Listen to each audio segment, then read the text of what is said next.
Hey guys, so I made this fanfiction over a year ago, but now I thought I would revisit it and make it again. I really liked the story in the What If, so thought with better editing and sound quality, this video could be heavily improved.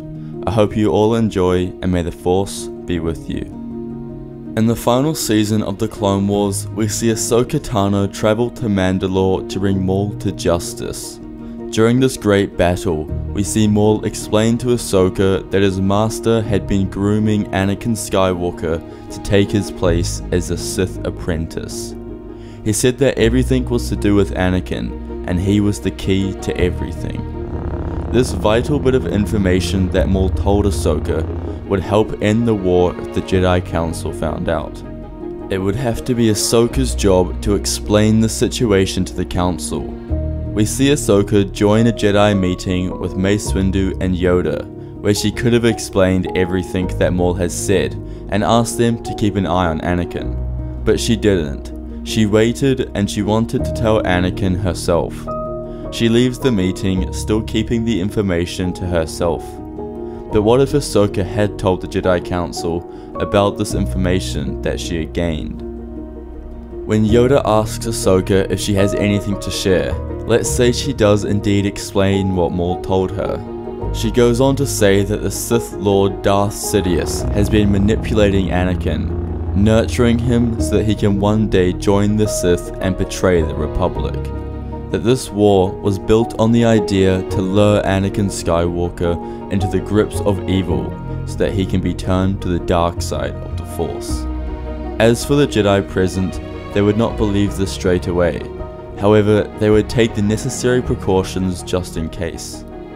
With Yoda at the meeting and being on Kashyyyk at the time, I think he would travel back to Coruscant. He would do this as he has already stabilized the war on Kashyyyk and his troops will remain fighting to beat the Separatists. But Yoda will go where he's needed. In the meantime, Ahsoka would be told to go back to her mission, which is to bring Maul back to Coruscant, and that they would take it from there. From there is not much else they can do. Mace would look over Anakin, making sure everything is alright, but they would continue with Jedi business as usual. This would be until Anakin tells Mace Windu about Palpatine being a Sith Lord. After hearing this news from Anakin, Mace would not go straight to Palpatine, but instead be wise and wait for Yoda. He knows that the Grand Master is not far away and they will need him in this fight. When Yoda arrives, they decide to take this slow. They can't be hasty and just rush the Chancellor. After all, they are planning on arresting him, which means they need evidence. The Council comes up with the plan to have Obi-Wan and Ahsoka, who's now arrived on Coruscant with Maul, to gather evidence on Palpatine which they will eventually find. Ahsoka is offered her place as a Jedi back, however she declines, but still does this mission because of how much she cares for Anakin. As the other Masters slowly wait for them to gather evidence, they have to continue their lives as usual. Anakin, knowing who Palpatine really is, knowing that it was him who ordered the attacks on Padme, had to act normal around him. He couldn't act out and ruin this entire investigation. Mace Windu wasn't a fan of this plan. He felt like they needed to take on Palpatine now. Every moment they wasted, they risked losing more innocent lives. And you can see why he thinks that. He and Yoda and the other Masters knew that without evidence, his influence in the Senate courts would grant him a way out of prison. This was the only way. After weeks of searching, Obi-Wan and Ahsoka would find the evidence they need to convict Palpatine. Now all that left was approaching and arresting him. Ahsoka was told to leave and not join this affair because she wasn't a Jedi anymore, which she reluctantly agreed to. But Mace also tried to get Anakin sidelined, just as he was in Revenge of the Sith. He tells him to go to the Jedi chambers and wait for them to finish. Yoda disagrees and tells Skywalker that he would come to confront the Chancellor as well. Yoda can sense the conflict within Anakin, and thinks having him there will be the best thing they can do to show their trust in the Jedi Knight. This time, Mace Windu, Saesee Tiin, Agen Kolar, Kit Fisto, Yoda and Anakin go to the Chancellor's office. 5 Jedi Masters and the Chosen One, there to arrest the Dark Lord of the Sith. Palpatine looks up to see the Jedi Masters. Now sensing Yoda by their side, he worries a little. He calls to his lightsaber that is hidden up his sleeve and ignites the crimson red blade. He jumps towards them, calling a Sith cry.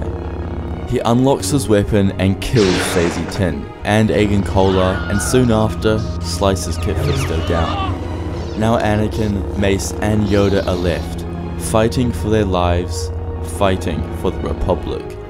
Anakin cannot keep up with the speed of the other 3. Yoda leaping around the room, trying to gain any vantage point he can. If Anakin was not involved in Palpatine's plan, he would surely be cut down at the beginning of the duel, along with the others. After a lengthy duel, Yoda and Mace were too much for Palpatine, and Mace kicked his saber out of his hand, sending him to the floor.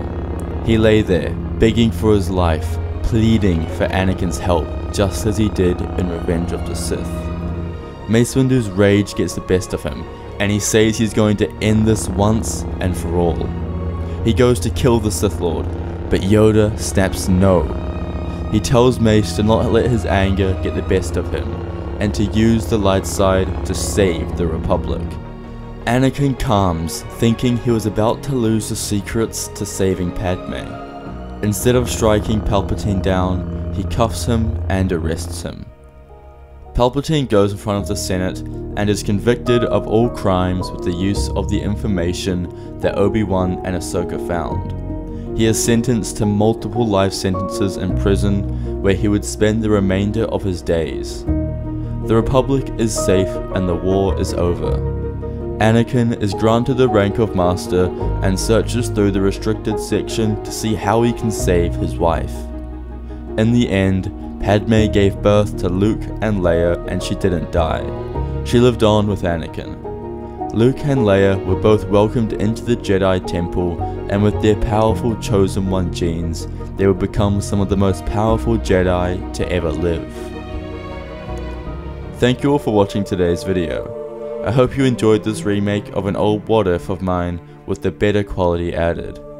Let me know if you'd like me to do this with some of my older fanfictions and get this makeover. I'm also planning on going through a few of my other what ifs and adding part 2s. A lot of the stories I have written are yet to be finished, so I'd love to get through those. Comment below more what if ideas you would like to see, and may the Force be with you.